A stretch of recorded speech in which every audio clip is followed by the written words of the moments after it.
yes! We're here once again. Oh, yes. Midway through May right now. Midway through May. Do you know what's funny about this? The sunshine, I've just spotted it. The sun shining on your microphone makes it look mouldy. Really?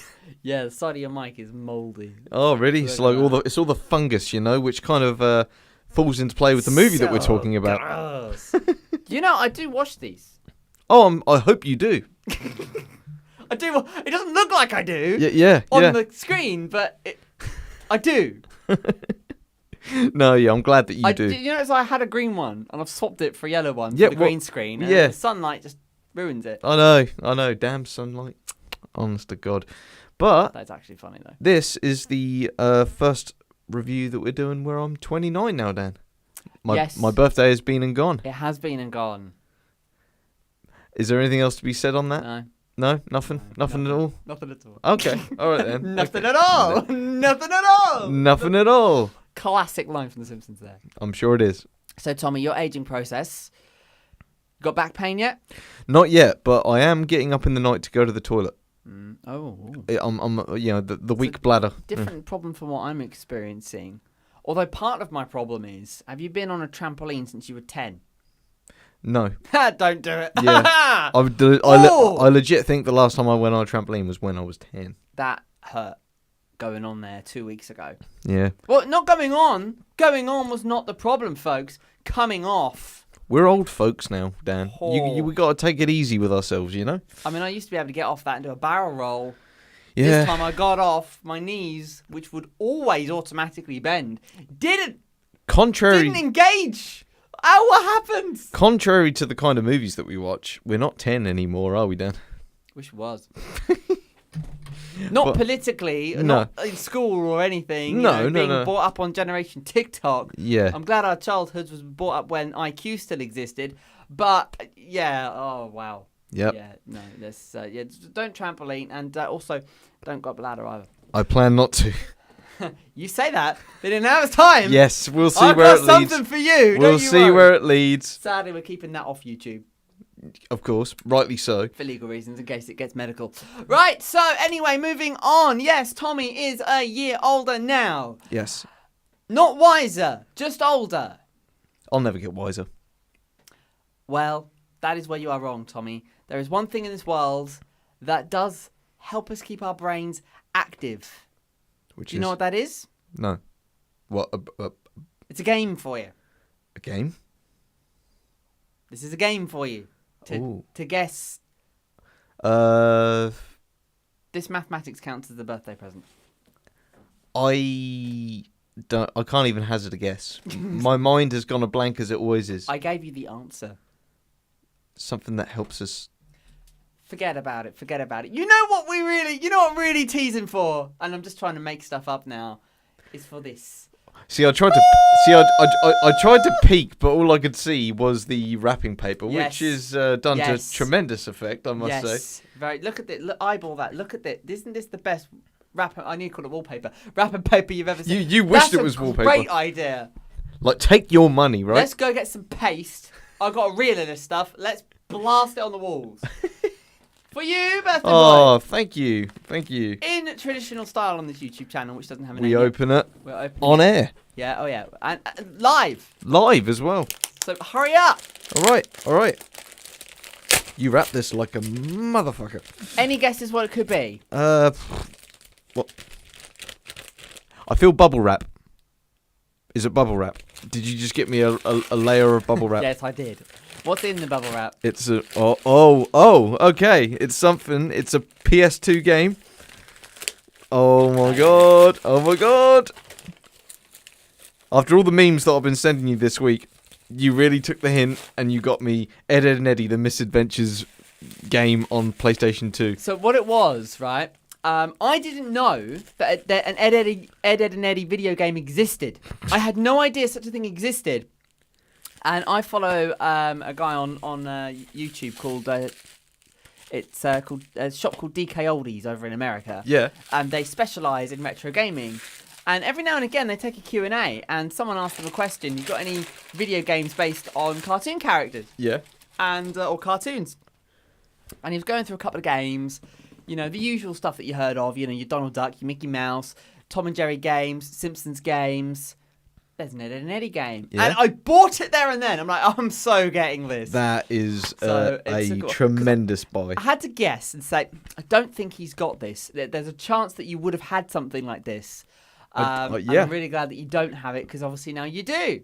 So there you go. Ed, Edd and Eddie game. I've got no idea what it's like. I don't even know if it's 1 or 2 player. I haven't even checked yet. It is one player. It's one player. So I will be taking this adventure on my own. But this is a genius gift, Dan. Thank you very much for that. I cannot wait to give that a go this weekend. Well, I am glad you like it. Do you want help hooking it up to the really big TV that your dad's so proud of? Yes. Kick him off.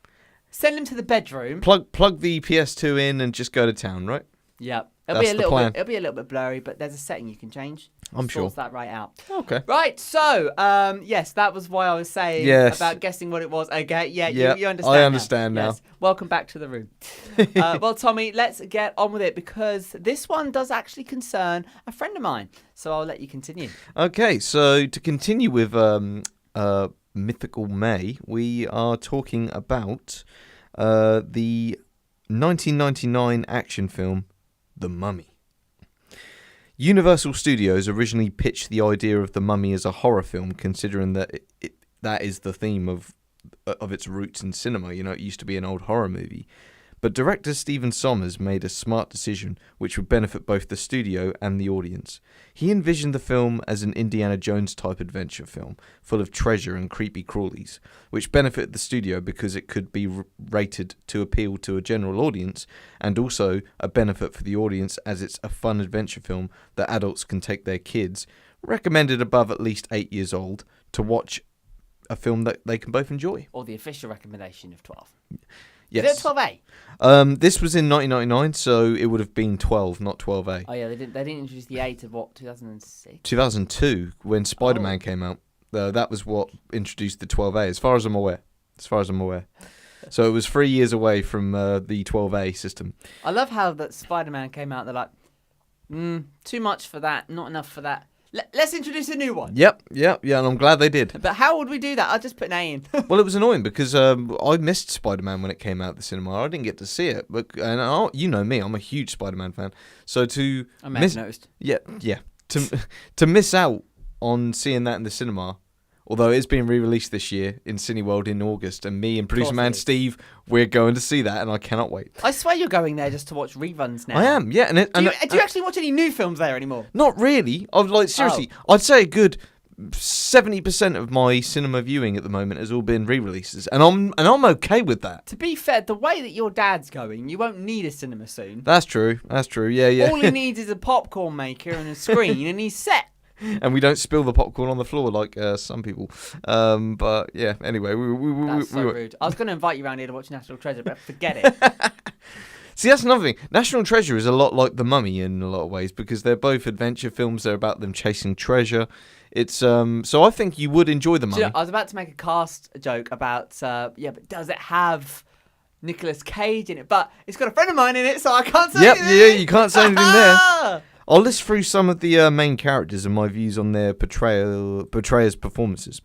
Rick O'Connell, Brendan Fraser, portrays the tough guy explorer in his first ever action movie, coming off of George of the Jungle and jumping headfirst into this action adventure as the gun-shooting, sword-swirling hero. Considering the ups and downs Fraser's career has had, I am always happy to see him in this film as well as television to this day, still keeping well. You know, he I'm sure you're aware that Brendan Fraser has recently started getting back into acting again after a long hiatus of depression and a lot of bad luck that happened to him, which was Hollywood scandal related. But he's back on the return now, and I'm so pleased for him because he seems like a great guy as well as a good actor. You know, great dude. Evelyn Carnahan, Rachel Weisz, known for being married to Daniel Craig. Oh, I didn't know that. Yeah, is the typical damsel in distress in this film. Notice her drawn-on eyebrows from her first appearance, which is very odd.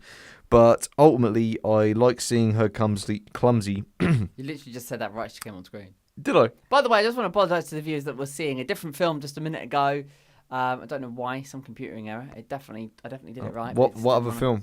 The one we did last week. Knight's Tale. Yeah. Okay. But we're on the Mummy now. Good, this, good. This looks a lot better than Yes, yeah. It does look like this my is sort a of film. much better movie than A Knight's Tale. It does look more my style, actually. Yep, it's great, and I can't wait to show it to you, Dan. But ultimately, I like seeing Rachel Weisz as the clumsy, self-conscious person in this film because of how badass her character becomes in the sequel. Jonathan Carnahan, played by John Hannah, portrays Evelyn's smuggling older brother, who fits the comic relief side character well, but ultimately does become useful in the third act. He does earn some of the biggest laughs in the film without question. And then we've also got Imhotep, who is the mummy, portrayed by Arnold Vosloo, portrays the titular antagonist, who is a 3,000-year-old sinister priest who was mummified alive and brought back to life as a walking, decaying plague of death. There are numerous other side characters that are great too, despite their limited screen time. Hats off to the effects department as ILM, Industrial Light and Magic, who ended up founding Pixar. Bit of trivia for you. Really? They did, yeah. Industrial Light and Magic really created some great visuals with the sandstorm sequence and the fight between Rick and the mummy priests. Looks dated, but in a way you can just appreciate it. You know, it was ambitious for its time, and I admire that. Jerry Goldsmith delivers a catching score for the film, but ultimately Alan Silvestri's score in the sequel tops it in spades. So all I've got left is the close bit, Dan, but I believe we have a friend of yours that we need to talk about, considering he features probably as one of the funniest characters in the film, easily, you know, like, or if the funniest character in the film, actually, to contradict myself from earlier. Cause Sadly, the only photo I got with him, right, is in my old work uniform. Ah, yes. So yeah. I need to get the Photoshop people out to blur that out before I show it to I know a everybody guy. else. I know a guy who can help with that. I do too, but I keep forgetting to get him to do it. So, yes, Omid Djalali is in this movie. Yes, yeah. What a great guy. Do you know, in real life, he's an absolute legend. Yeah. And he has that charm off screen as well as on screen. Absolutely. I'm just going to go off on a little bit of trivia about him here for you. So obviously you know about the comedian Sean Locke. Mm-hmm, yes, right? Legend. So R.I.P. Sean Locke hadn't long passed when I met with Omid, and he was basically off air, was reminding, just remembering him a little bit. It was a weird moment because we were in reception, and it was quite an emotional. And it was, but he then went on to tell us some of Sean's off the stage jokes that he's not allowed to say on TV or radio. As you can imagine. That was a good conversation. It was so funny. I bet. But I'm not allowed to repeat anything here. It's just nothing. A lot of people forget about Omid is that he is also a comedian as well as an actor. You know, so he's a very good. I've even seen him on game shows like The Chase, and he's so entertaining even on that. You know, he loves getting the audience involved with his decisions and everything. And I thought, that guy seems like a cool dude. He is like that though when he's in the room. You know, he wasn't that arrogant celebrity because I was working in there as producer. Mm-hmm. He wasn't an arrogant celebrity like producer man. I want another coffee or give me the Wi-Fi password. Like that. No, he's really, really down to earth. And the surprising thing about it, from where we were, he walked home. That's great. He just walked through the town centre, 10 o'clock at night. Such humility, what? Yeah, such humility there. That's crazy. That's so nice. And I love it. He said, I really hope one day you can introduce me to him. I promise I will not be if weird. If you dare fangirl, I'm not. You will be disciplined. No. Yeah, literally, it'd be great to meet him. Can you imagine if when I show you the Mummy, you invited him round to watch it with us? That would be hilarious. Do you know? My life would be complete if that was to happen. Might not happen in my house, but could we take it to him? Well, I was about to say that. Actually, because he does live local. You can walk to his house from where you work, mate. Good. You're that close to him. You do not realise how close you are to him. Yep. And you're certain that he still lives locally. Oh, yes. That's he good. works away a lot, obviously. Yeah, of course, naturally. Showbiz. Naturally, yeah. Showbiz. But when he's here, that park you park next door to, yes, he spends a lot of time in there. I'll have to keep my eye out for him. I really will. I'm assuming, like, does he have a dog that he walks in the park or something? Probably. Don't think so. He just likes meeting the locals. Oh, no, that's nice of him. I know. He once got ambushed by Anglia News. He hasn't been in there since. Well, no, he has been in there since, but obviously he's a bit more. If you can work him out through disguises, you'll find him. He's Okay, nice. yeah. He's a nice guy. Well, do try and get back in touch Make with him. sure and you let tell me him know. you're a friend of mine before he tries to get you arrested, though. Yes, yeah. Whoa. So to close, Dan, this is a 90s adventure movie I grew up watching and can still watch to this day. It's just innocent 90s action with some great laughs thrown in. This film, The Mummy Returns and Van Helsing are all directed by the same director and could have spawned a shared universe back in the day successfully in their own right before Universal tried too late with the Mummy reboot that crashed and burned in 2017 that you almost would have had up on the green screen behind us if I hadn't told you the correct year. That's why this 1999 film worked and that 2017 one did not. It cared about just being a film and not a setup for numerous spin-offs and sequels that never came to be. On that note, Dan, The Mummy, 4 stars out of 5. A classic. Great rating as well. And I will show you some Ahmed scenes after we're off live. I've sent them all, mate. Have you? Of course I have. Okay. He's obviously when we had him in, we had him in for interview. Yeah. And obviously, talks about everything. Yeah, that's cool. Yeah. More recently, his game. It was at the time it was his game show work on ITV. It was all before lockdown. Yeah. No, it's during lockdown. Ah, okay. That's why in the photo we looked like we just had a fight. Yeah, we got the masks We took the mask off for the photo. for the photo. Yeah. But obviously, had to protect him. Oh. I didn't want to be responsible for killing him. No. Not really. Don't want that on my tail. No, definitely not. Both me and Ahmed are very much alive. Just to put that out there. Yeah, just Very much alive. for legal purposes. Yeah, absolutely. Well, Tommy, thank you very much. 4 stars. Great review. Definitely. That's 3 films of the same, what I would call the same genre, really. Yeah. The 2 National Treasures. I don't think have you seen the National Treasures? You haven't, have you? No, I haven't. No. Oh, they're really good. Can we do like a movie day where we just watch that and like the first Mummy and the first National Treasure? Well, we can do, but I'm only going to be awake for one of them. You know how I work. Okay. It's odd. I can't sit in front of a screen for ages, even though I spend. Although the Mummy, I think it's quite a short film. I don't know how short National Treasure. The Mummy isn't like Lord of the Rings, where it's like 3 hours long. It's like I know because it's a good film. It's That just triggered you. It didn't trigger you before we had got on air when I said something like that, but it's triggered you now. Oh. Ka-cha. All right. Okay. Sorry about that. Yeah. I'm gonna let that one slide. 3 strikes. Sorry. 3 strikes and you're out, boy. Well, don't forget, I'm your ticket to see Ahmed. That's true. I can't introduce you to any more celebrities, I'm afraid. That's fine. Unless you like Charlie Brooks from EastEnders. That's my list exhausted. Isn't that Janine? Yeah. Oh, right. No, her name is really Charlie Brooks. Yeah. But you know how it is. Dude, you know how it is with EastEnders actors. As soon as they've played the EastEnders character, that's what everyone... Like Sean Williamson, everybody calls him Barry. Everybody calls him Barry from EastEnders. And he's a legend still, mind. But it's just, he will always be Barry. I suppose everyone's got that EastEnders on them, apart from Danny Dyer, who's just Danny Dyer. That's true. Yeah. Danny Dyer. I mean, he's in his own league. Yeah, like to put it simply. We'll leave it there. Right. Well, thank you, Tommy. Of course, we're back again next week for another. For the ultimate for May, right? Oh yes, absolutely, and we cannot wait for that. And I just want to crack the lid on next month. Yeah. We're gonna whiz through so many. Because they don't need check off. They're not going to be connected in any way. No. These are. They're just films that you like. Yeah. This will be just Tommy June. So it's just unrelated films that I want to talk about, but I'm hoping to wheedle in maybe a couple of connections to yourself as well, Dan, so that you can speak to me about about your views on certain films as well. Yeah, we need to have Daniel's December once, don't we? Yeah, we do. Yeah, that'll be or more March. Oh yeah. Ideas for next year. Absolutely. Well, I'm doing next year, so exactly. We will have a little look about it. So you didn't like the idea of Nickelodeon November, and then you still didn't like no Nickelodeon November. Yeah.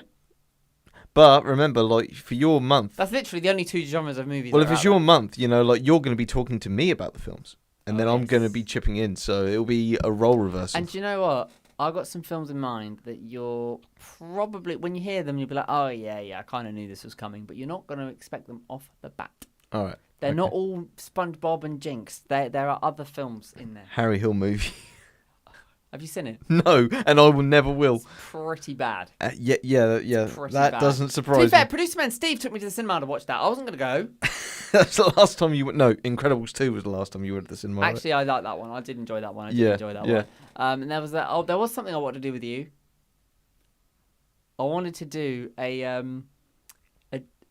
DVD menu top 10 Oh, okay. because That's different. DVD menus on Blu-ray discs suck. Yeah, they do. Although the Thor one that we saw yesterday, That was pretty good. I mean, that was only when Blu-rays were starting to come out. That was back in 2011. A couple of Blu-rays break the rule. You know, Yeah. they've got decent menus on them. But it's the DVD, like the Cats and Dogs. The DVD menu is awesome. X-Men: The Last Stand did the same thing. You either pick the good side or the bad side before it takes you to the actual menu. I didn't even watch the film half the time because I couldn't pick. I wanted to pick dogs, but I couldn't in front of the cat. Also, because I know what you're alluding to with this category the most, and bit of trivia, it was 20 years ago yesterday since Shrek 2 came out. Yeah. Oh my God. Yes. Yes. Yeah. And I knew that's what That's you were alluding to. clearly the best DVD menu ever. Yeah. Shrek 2? What kind of title is that? When that comes on the telly, I'll just text my sister and I'll just say, "What kind of title is that on right now?" Classic. Such a great film. Yeah. Anyway, we'll leave it there. Thank you very much for watching. Like, comment, subscribe, follow, all that jazz. Tommy Larkins, go. Larkins95, Dan Moore Radio. You can just follow us. You can On Letterboxd. chat about us. All on Letterboxd. You know, not in person because that'll make our ears burn. But yeah. Just feel free to look us up. We're always there, day or night, on Letterboxd. Well, I am. Although, if you want to get personal, apparently I've been found. I've been a lot of my past is on Google. Apparently. Really? Yeah. Oh, okay. Small world. Someone came to me the other day and said, "Oh, you used to do karate." I'm like, how on earth did you know that? Daniel-san. Yeah, I know. I don't. I won't. That's what people said to me on my birthday. Happy birthday, Daniel-san. I'm like, Daniel-san. do you know? I don't even watch the movie. I can't. How Too, can I watch it? yeah, it's too. You know the story. You know what happens in Karate I know Kid. the story. I know what happens. I also know that there's someone in it called Daniel-san. So I won't be expecting that in more March then. Oh, I can't watch it because freaking Daniel-san. Or Jaden Smith. What's worse? I don't know. Oh, one's Anyway. definitely a lot worse. Anyway, right. We're going to see you later on. You guys, you take care. Take care, everyone. Bye-bye.